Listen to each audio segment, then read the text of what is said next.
ഇല്ല അവർ പറയില്ല. അതെ അതെ അതെ അത് അവർ ഉൾക്കൊള്ളൂല. അത് ഇല്ലില്ല അവരത് പറയില്ല. അതവർ പറയില്ല. ആ ഓക്കെ ഓക്കെ. ഓ ആയിക്കോട്ടെ ആയിക്കോട്ടെ. അതെ അത് നമുക്കറിയാലോ സാറേ. ഭയങ്കര റിസ്ക് അല്ലേ?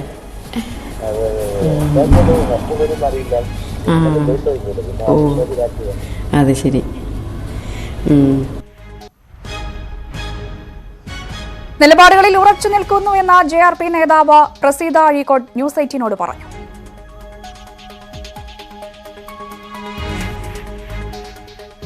കെ സുരേന്ദ്രനുമായി സംസാരിച്ചതിൻ്റെ ഒരു ശബ്ദരേഖ കൂടി പുറത്തുവന്ന പശ്ചാത്തലത്തിലാണ് ജനാധിപത്യ രാഷ്ട്രീയ പാർട്ടിയുടെ ട്രഷറർ പ്രസീത അഴീക്കോട് നമ്മളോടൊപ്പം ചേരുന്നത്.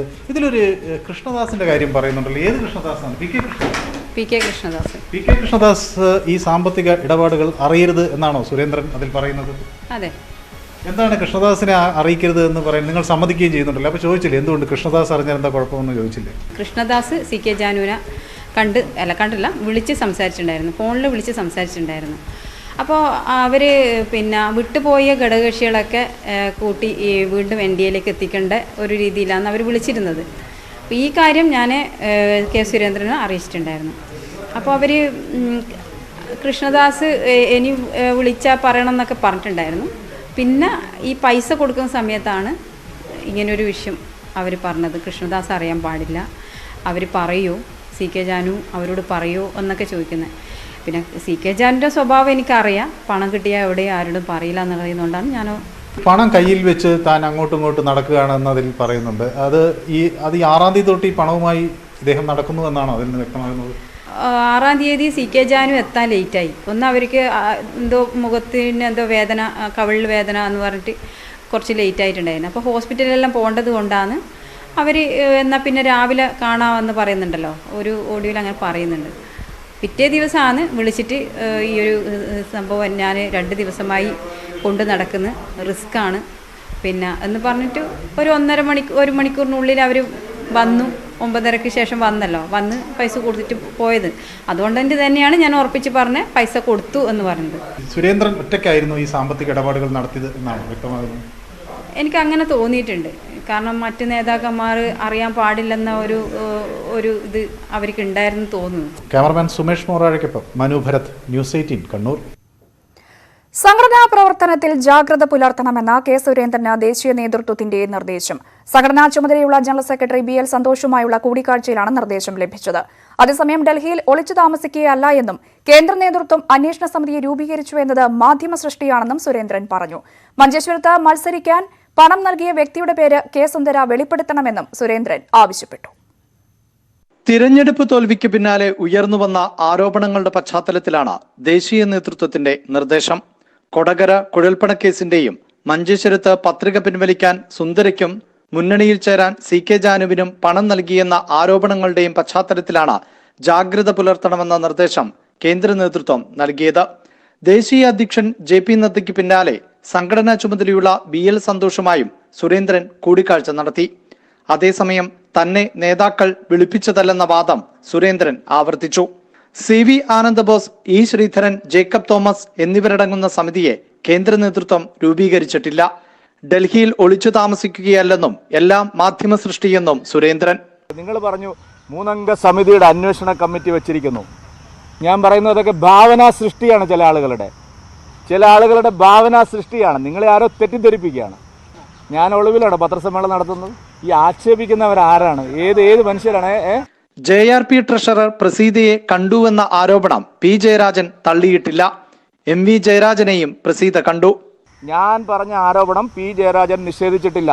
P ജയരാജനെ കണ്ടതിന് ശേഷം ഇവർ നേരെ പാർട്ടി CPMന്റെ ജില്ലാ കമ്മിറ്റി ഓഫീസിൽ പോയി ജയരാജനെയും കണ്ടിട്ടുണ്ട്.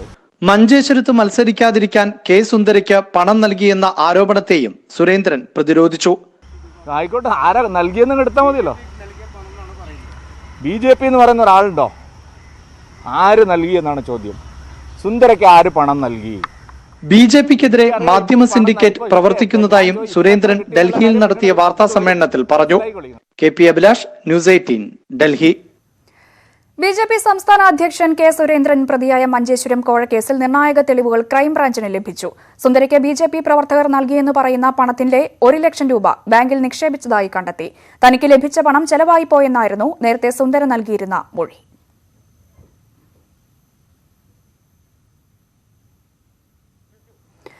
മരം വിഴുങ്ങുകളെ സംരക്ഷിക്കുന്നതാര്?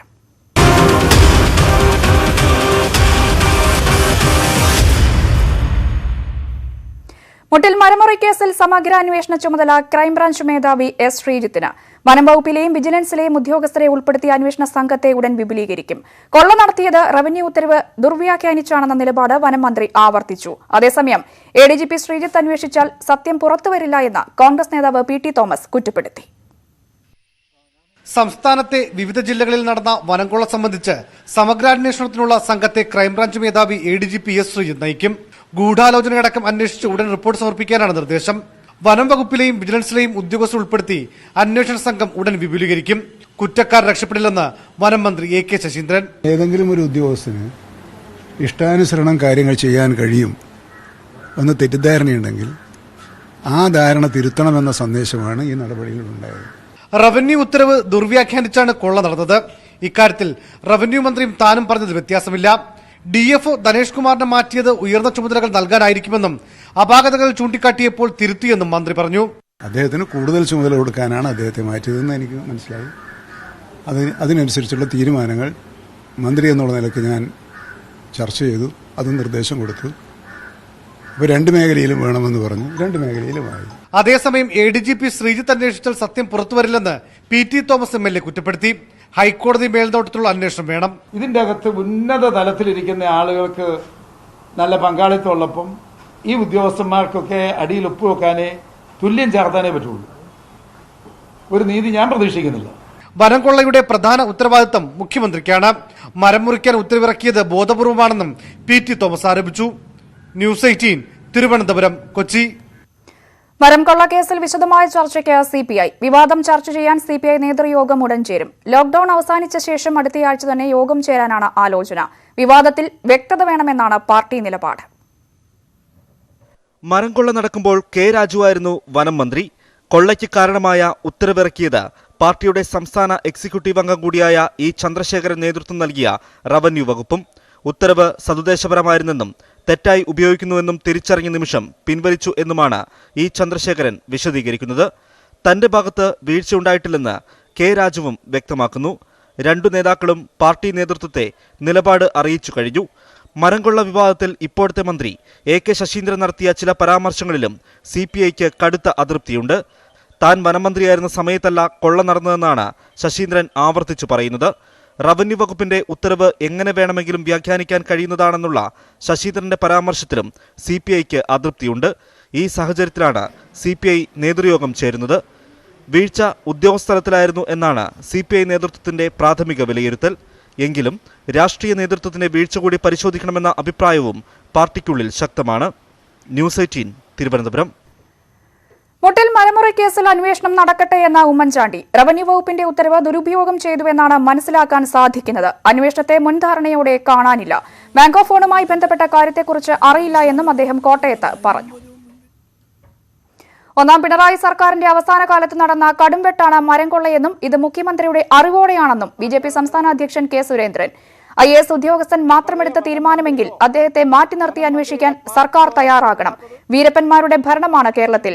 കാനം രാജേന്ദ്രനും ബിനോയ് വിശ്വവും ഉൾപ്പെടെയുള്ളവർ മൌനത്തിലാണ്. 12ാം തീയതി BJPയുടെ നേതൃത്വത്തിൽ സംസ്ഥാനത്ത് മരംകൊള്ള വിഷയത്തിൽ പ്രതിഷേധം നടത്തുമെന്നും K സുരേന്ദ്രൻ ഡൽഹിയിൽ പറഞ്ഞു. ലക്ഷദ്വീപിലേക്കുള്ള ചരക്ക് നീക്കം പൂർണ്ണമായും മംഗലാപുരത്തേക്ക്. മംഗലാപുരം തുറമുഖത്തേക്ക് 6 നോഡൽ ഓഫീസർമാരെ ലക്ഷദ്വീപ് അഡ്മിനിസ്ട്രേഷൻ നിയോഗിച്ചു.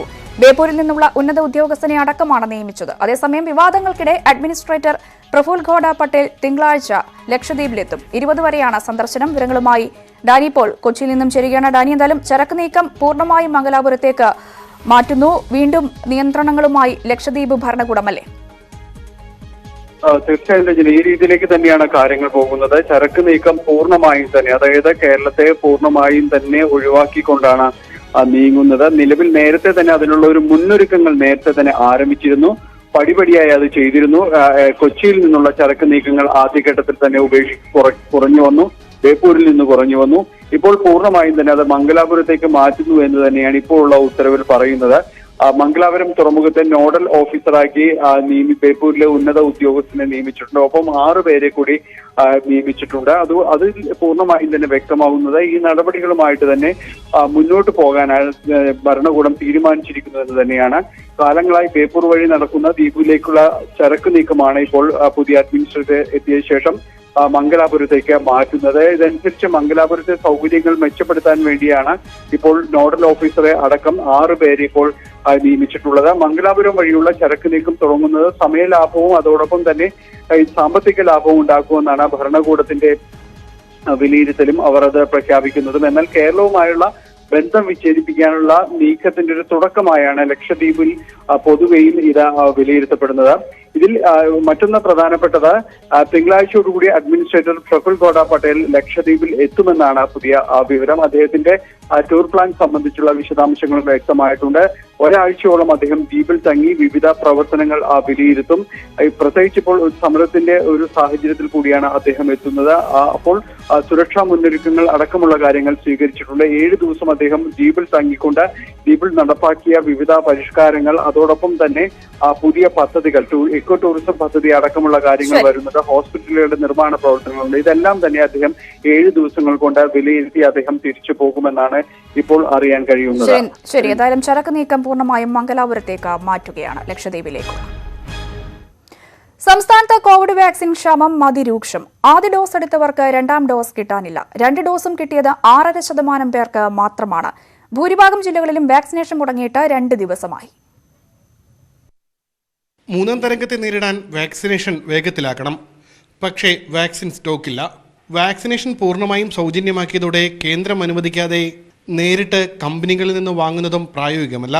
തിരുവനന്തപുരം, എറണാകുളം, കോഴിക്കോട് മേഖലകളിൽ കോവിഷീൽഡ് പൂർണ്ണമായും തീർന്നു. കോഴിക്കോട്, എറണാകുളം മേഖലാ സ്റ്റോറേജിൽ കോവാക്സിനും സ്റ്റോക്കില്ല. 2011 സെൻസസ് അനുസരിച്ച് 26.2% പേർക്ക് 1ാം ഡോസും 6.61% പേർക്ക് 2ാം ഡോസും നൽകിയിട്ടുണ്ട്. 45 വയസ്സിന് മുകളിൽ 2 ഡോസ് കിട്ടിയത് 23% പേർക്ക് മാത്രം. 45 വയസ്സിന് മുകളിൽ ആദ്യ ഡോസ് കിട്ടിയത് 59% പേർക്കും. 3ാം തരംഗം തടയണമെങ്കിൽ 5 കോടി ഡോസ് വാക്സിനെങ്കിലും കേരളത്തിന് ലഭിക്കേണ്ടതുണ്ടെന്നാണ് വിദഗ്ധ അഭിപ്രായം. 3ാം തരംഗം പ്രിവെന്റ് ചെയ്യാൻ സാധിക്കുമോ, അല്ലെങ്കിൽ 3ാം തരംഗത്തിൽ ആഘാതത്തിന് ഒരു അയവ് വരുത്താൻ സാധിക്കുമോ എന്നതാണ് ഏറ്റവും വലിയ ചോദ്യം. അത് ചെയ്യണമെങ്കിൽ ഒരു 60% ആളുകൾക്കെങ്കിലും, അതായത് കേരളത്തിന്റെ ഒരു കണക്ക് വെച്ച് നോക്കുകയാണെങ്കിൽ ഒരു 4.5 കോടി ഡോസ് എങ്കിലും കിട്ടണം. എങ്കിലേ നമുക്ക് ഒരു ഓഗസ്റ്റ് സെപ്റ്റംബർ മാസത്തോടുകൂടി അത്രയും ആൾക്കാർ കൊടുത്ത് തീർന്നാൽ മാത്രമേ നമുക്ക് നല്ല രീതിയിൽ 3ാം തരംഗത്തിന്റെ കൺട്രോൾ സാധ്യമാകുകയുള്ളൂ. 40 വയസ്സിന് മുകളിലുള്ള എല്ലാവർക്കും 18 വയസ്സ് മുതൽ 40 വയസ്സ് വരെയുള്ള 56 വിഭാഗങ്ങളെയും മുൻഗണനാ വിഭാഗത്തിൽ ഉൾപ്പെടുത്തി വാക്സിൻ നൽകുന്നുണ്ട്. ഇന്ന് രാത്രിയോടെ കൂടുതൽ വാക്സിൻ എത്തുമെന്നാണ് അറിയിച്ചിട്ടുള്ളത്. ന്യൂസ് 18 തിരുവനന്തപുരം. സംസ്ഥാനത്ത് ഇന്നും നാളെയും ട്രിപ്പിൾ ലോക്ഡൌണിന് സമാനമായ കടുത്ത നിയന്ത്രണങ്ങൾ. പൊതുനിരത്തുകളിൽ പോലീസ് പരിശോധന കൂടുതൽ കർശനമാക്കി. സർക്കാർ നിർദ്ദേശം അവഗണിച്ച് ജീവനക്കാർ സെക്രട്ടേറിയറ്റിൽ ജോലിക്കെത്താത്തതിനെ തുടർന്ന് ഹാജർ നില പരിശോധിക്കാൻ ചീഫ് സെക്രട്ടറി ഉത്തരവിറക്കി. ടെസ്റ്റ് പോസിറ്റിവിറ്റി നിരക്ക് കുറയ്ക്കാനുള്ള കർശന ഇടപെടലുകളുടെ ഭാഗമായാണ് ഇന്നും നാളെയുമുള്ള കടുത്ത നിയന്ത്രണങ്ങൾ. KSRTC ദീർഘദൂര സർവീസുകൾ നിർത്തിവെച്ചു. അവശ്യ വസ്തുക്കൾ വിൽക്കുന്ന കടകൾക്ക് മാത്രം തുറക്കാൻ അനുമതി. ഹോട്ടലുകളിൽ ഹോം ഡെലിവറി മാത്രം. മുൻ ദിവസത്തെ അപേക്ഷിച്ച് നിരത്തിലും ജനത്തിരക്ക് കുറഞ്ഞു. പോലീസ് കർശന പരിശോധനയാണ് നടത്തുന്നത്. ജനുവരി മുതൽ ജൂൺ 8 വരെയുള്ള കണക്കനുസരിച്ച് 35 കോടിയോളമാണ് ലോക്ഡൌൺ ലംഘനങ്ങളുടെ പേരിൽ പിഴയിനത്തിൽ ഈടാക്കിയത്. സെക്രട്ടേറിയറ്റിലെ ഹാജർ നില പരിശോധിക്കാൻ ചീഫ് സെക്രട്ടറി പ്രത്യേക സർക്കുലർ ഇറക്കി. 50% ജീവനക്കാർ ഹാജരാകണമെന്ന നിർദ്ദേശം അവഗണിച്ചതിനെ തുടർന്നാണ് പുതിയ തീരുമാനം. ന്യൂസ് 18 തിരുവനന്തപുരം. കോവിഡ് ചികിത്സയുമായി ബന്ധപ്പെട്ട മരുന്നുകളുടെയും സാമഗ്രികളുടെയും വില കുറയും. ധനമന്ത്രി നിർമ്മല സീതാരാമന്റെ അധ്യക്ഷതയിൽ ചേർന്ന GST കൌൺസിൽ യോഗമാണ് നികുതി കുറയ്ക്കാൻ തീരുമാനിച്ചത്. അതേസമയം വാക്സിനുകളുടെ നികുതി 5% തുടരും. സംസ്ഥാനങ്ങളുടെ ഇടപെടൽ കാരണമാണ് GSTയിൽ കുറവുണ്ടായത് എന്ന് സംസ്ഥാന ധനമന്ത്രി KN ബാലഗോപാൽ പ്രതികരിച്ചു. കോവിഡ് 2ാം തരംഗത്തിന്റെ പശ്ചാത്തലത്തിൽ നികുതി ഇളവുകൾ നൽകണമെന്ന് വിവിധ സംസ്ഥാനങ്ങൾ ആവശ്യപ്പെട്ടിരുന്നു. ഇതിനായി രൂപീകരിച്ച 8-അംഗ സമിതിയുടെ ശുപാർശകൾ കൂടി പരിഗണിച്ചാണ് നികുതി കുറയ്ക്കാൻ GST കൗൺസിൽ തീരുമാനിച്ചത്. One item which is the furnaces, the electric furnaces which are used in the crematoriums, after the discussion in the council, have brought it down further to 5%. Then temperature checking equipments, bringing it down to 5%. And the third item, which is the ambulances, has been brought down to 12%. Black fungus ചികിത്സയ്ക്കുള്ള മരുന്നായ amphotericin ബിയെ GSTയിൽ നിന്ന് ഒഴിവാക്കി. Remdesivir, heparin എന്നിവയുടെ നികുതി 12% നിന്നും 5%. എന്നാൽ വാക്സിനുകളുടെ നികുതി 5% തുടരും.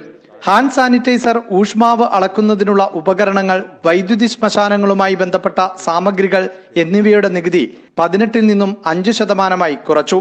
28% ആംബുലൻസ് നികുതി 12%. പുതുക്കിയ നിരക്കുകൾ സെപ്റ്റംബർ 30 വരെയാകും ബാധകമാവുക. RT-PCR പരിശോധന ഉപകരണത്തിന് നികുതി കുറയ്ക്കാത്തത് പ്രതിഷേധാർഹമാണെന്ന് ധനമന്ത്രി KN ബാലഗോപാൽ പ്രതികരിച്ചു. ഇത് ഈ ചില കാര്യങ്ങൾ കൂടി കുറച്ചുകൂടെ ചെയ്യേണ്ടതായിരുന്നു ഇക്കാര്യത്തിൽ എന്നുള്ളത് നമ്മുടെ അഭിപ്രായം. വായ്പാ പരിധി ഉയർത്തിയത് സംസ്ഥാനത്തിന് ഗുണം ചെയ്യുമോ എന്ന് ഉറപ്പിച്ചു പറയാനാവില്ലെന്നും ബാലഗോപാൽ പറഞ്ഞു. ന്യൂസ് 18 ഡൽഹി. രാജ്യത്ത് കോവിഡ് കേസുകളിൽ കഴിഞ്ഞ 70 ദിവസത്തിനിടയിലെ ഏറ്റവും കുറഞ്ഞ നിരക്ക്. പുതിയതായി കോവിഡ് സ്ഥിരീകരിച്ചത് 84,332 പേർക്കാണ്. എന്നാൽ മരണസംഖ്യ ഉയരുകയാണ്. 24 മണിക്കൂറിനിടെ 4,002 പേർ മരിച്ചു. കോവിഡ് അതിരൂക്ഷമായ കർണാടകയിൽ ടെസ്റ്റ് പോസിറ്റിവിറ്റി 5% കുറഞ്ഞ് 4.8-ലെത്തി. ഇന്ത്യയിലേക്ക് അടിയന്തരമായി കൂടുതൽ വാക്സിൻ എത്തിക്കുമെന്ന് അമേരിക്ക വ്യക്തമാക്കി. കോവിഡ് രണ്ടാം തരംഗത്തിൽ രാജ്യത്ത് ഡോക്ടർമാരുടെ മരണനിരക്കിൽ വൻ വർധന. ഇതുവരെ 719 ഡോക്ടർമാരാണ് മരിച്ചത്. കേരളത്തിൽ 24 ഡോക്ടർമാർ മരിച്ചതായും IMA വ്യക്തമാക്കി. കേരളത്തിൽ ജൂൺ 5-ലെ കണക്കിൽ 5 ഡോക്ടർമാരായിരുന്നു മരിച്ചത്. ഏറ്റവും കൂടുതൽ മരണം ബീഹാറിലാണ്. 111 ഡോക്ടർമാരാണ് ബീഹാറിൽ മരിച്ചത്. വിദേശ രാജ്യങ്ങളിൽ നിന്നുള്ളവർക്ക് ഇത്തവണയും ഹജ്ജ് തീർത്ഥാടനത്തിന് അവസരമില്ല. സൗദിക്കകത്തെ സ്വദേശികൾക്കും വിദേശികളുമായ 60,000 പേർക്കാണ് ഹജ്ജിന് അനുമതി. ജൂലൈ 17-നാണ് ഈ വർഷത്തെ ഹജ്ജിന് തുടക്കം. കോവിഡ് മാനദണ്ഡങ്ങൾ പാലിച്ച് 1000 പേർ മാത്രം പങ്കെടുത്ത കഴിഞ്ഞ വർഷത്തെ ഹജ്ജ് തീർത്ഥാടനം ലോകത്തിന്റെ പ്രശംസ പിടിച്ചുപറ്റിയിരുന്നു. കോവിഡ് സാഹചര്യത്തിൽ ഇക്കുറിയും വിദേശ തീർത്ഥാടകർക്ക് ഹജ്ജിന് അവസരമില്ല. സൗദിക്കകത്തെ സ്വദേശികളും വിദേശികളുമായ 60,000 പേർക്കാണ് അനുമതി. തീർത്ഥാടകർ 18-നും 65-നും ഇടയിൽ പ്രായമുള്ളവരായിരിക്കണം. തീർത്ഥാടകർ വാക്സിൻ എടുത്തവരായിരിക്കണമെന്നും നിബന്ധനയുണ്ട്. ജനങ്ങളുടെ ആരോഗ്യവും സുരക്ഷയും മുൻനിർത്തിയാണ് തീരുമാനമെന്ന് സൗദി ഹജ്ജ് ഉംറ മന്ത്രാലയം അറിയിച്ചു. മുൻവർഷം സൗദിയിലുള്ള 160 വിദേശ രാജ്യങ്ങളിൽ നിന്നുള്ളവരെ തീർത്ഥാടനത്തിൽ ഉൾപ്പെടുത്തിയിരുന്നു. ഇത്തവണയും അതേ മാതൃകയിലാകും തീർത്ഥാടകർക്ക് അവസരം. സൗദി തീരുമാനമെടുക്കാത്തതിനാൽ ഹജ്ജിന് അപേക്ഷിച്ചവർക്ക് മറുപടി നൽകാൻ കേന്ദ്ര സംസ്ഥാന ഹജ്ജ് കമ്മിറ്റികൾക്ക് ഇതുവരെ കഴിഞ്ഞിരുന്നില്ല. News desk news 18. News 18 campaign വഴിയടഞ്ഞ ജീവിതങ്ങൾ.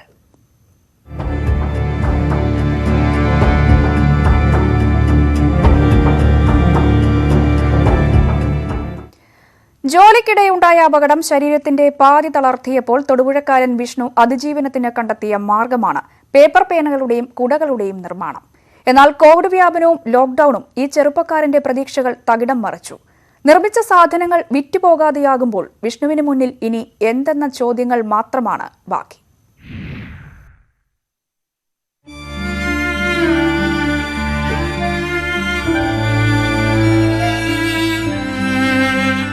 അപകടത്തിൽ ശരീരം പകുതി തളർന്ന വിഷ്ണുവിന്റെ ഉപജീവന മാർഗമായിരുന്നു പേപ്പർ പേനകളുടെയും കുടകളുടെയും നിർമ്മാണം. ഇതിൽ നിന്ന് ലഭിക്കുന്ന വരുമാനം കൊണ്ട് അന്നുള്ള ജീവിതം മുന്നോട്ട് കൊണ്ടുപോവുക തന്നെ പ്രയാസം. അപ്പോഴാണ് കോവിഡും ലോക്ക്ഡൌണും വീണ്ടും വില്ലനായത്.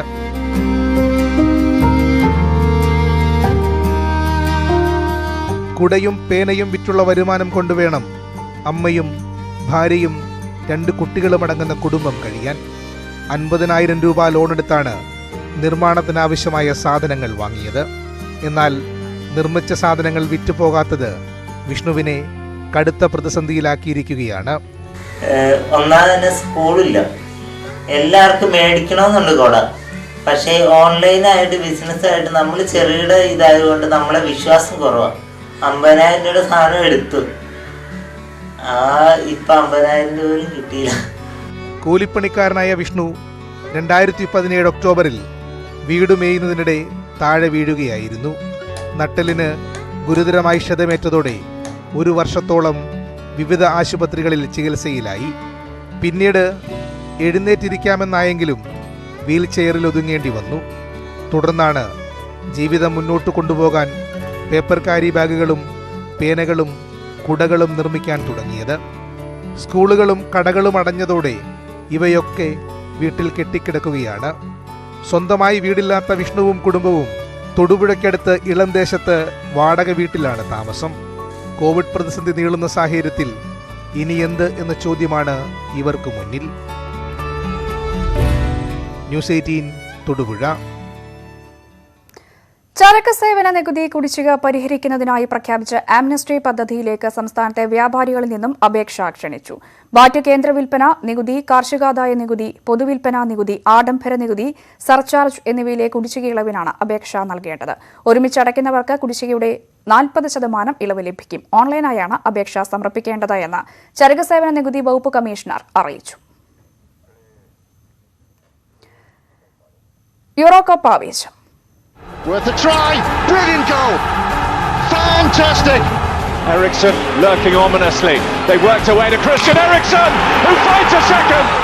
And they turned this tie on its head. Euro cup group എയിലെ രണ്ടാം മത്സരം അല്പസമയത്തിനകം തുടങ്ങും. സ്വിറ്റ്സർലാൻഡ് വെയിൽസിനെ നേരിടും. വിജയത്തുടക്കത്തിനായി ഇരു ടീമുകളും ഇറങ്ങുമ്പോൾ ആവേശ പോരാട്ടം ഉറപ്പാണ്. 5 വർഷങ്ങൾക്ക് മുൻപ് യൂറോപ്പിനെ വിസ്മയിപ്പിച്ച ടീമാണ് വെയിൽസ്. യോഗ്യത നേടിയെത്തിയ ആദ്യ തവണ തന്നെ ഗ്രൂപ്പ് ഘട്ടത്തിൽ സ്ലോവാക്കിയെയും റഷ്യയെയും കീഴടക്കി. പ്രീ ക്വാർട്ടറിൽ അയർലൻഡിനും വെയിൽസിന് മുന്നിൽ അടിതെറ്റി. ക്വാർട്ടറിൽ വമ്പന്മാരായ ബെൽജിയത്തെ 1-3 ഗോളുകൾക്ക് തകർത്ത വെയിൽസ് സെമിയിൽ പോർച്ചുഗലിന് മുന്നിൽ 2 ഗോളിന് പൊരുതി തോറ്റു.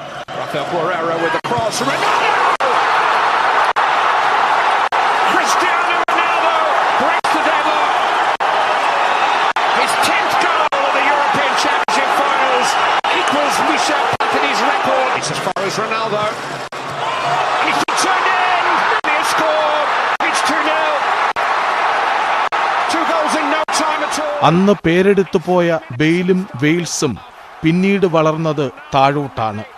പഴയ ഫോമിന്റെ അടുത്തെങ്ങുമില്ല ടീമിന് മേൽവിലാസമുണ്ടാക്കിക്കൊടുത്ത ഗ്യാരത്ത് ബെയിൽ. ഈ നിർണായക നേരത്ത് ബെയിൽ തിളങ്ങുമെന്ന് വിശ്വസിക്കാനാണ് വെയിൽസിനിഷ്ടം. സാൻ ജെയിംസ്, മെഫാം, റോഡൻ, അമ്പാഡു, വിൽസൺ തുടങ്ങിയവർ കൂടി തിളങ്ങിയാൽ ടീമിന് വിജയം അപ്രാപ്യമാവില്ല. മറുവശത്ത് ഏറെക്കുറെ പുതുമുഖങ്ങളുടെ നിരയാണ് സ്വിറ്റ്സർലൻഡ്. പരിചയസമ്പന്നരായ ഗ്രാനിറ്റ് സാക്കയും സെഫറോവിച്ചും ഡ്രമ്മിച്ചും ഒപ്പമുള്ളത് ഗുണം ചെയ്യും. മധ്യനിരയിൽ കളിമെനയാൻ സ്റ്റീവൻ സ്യൂബർ ഉണ്ടെന്ന ആത്മവിശ്വാസം സ്വിറ്റ്സർലൻഡിന് നേരിയ മുൻതൂക്കം നൽകുന്നുണ്ട്.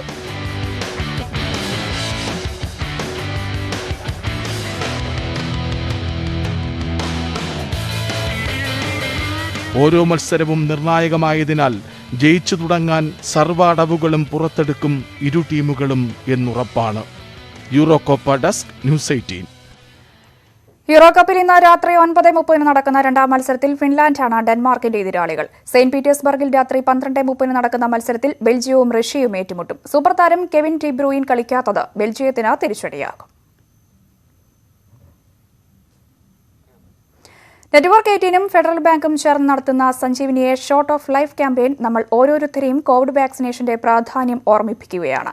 ഈ മഹാമാരിക്കാലത്തെ നമുക്ക് ഒന്നിച്ച് അതിജീവിക്കാം. ആ ദൗത്യത്തിനായി തയ്യാറാക്കിയ ആമുഖ ഗാനത്തിലേക്ക്.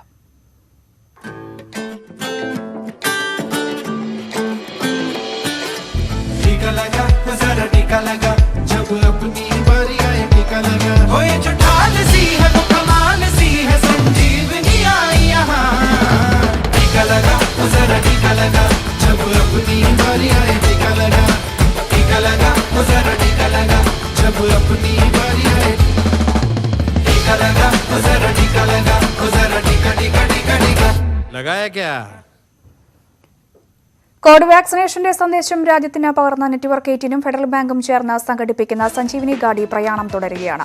5 സംസ്ഥാനങ്ങളിലൂടെയാണ് സഞ്ജീവനി ഗാഡിയുടെ പ്രയാണം. ഇതുവരെ 166 ഗ്രാമങ്ങളിലൂടെ 79,550 പേരിലേക്കാണ് വാക്സിനേഷൻ സന്ദേശവുമായി സഞ്ജീവനി ഗാഡി എത്തിയത്.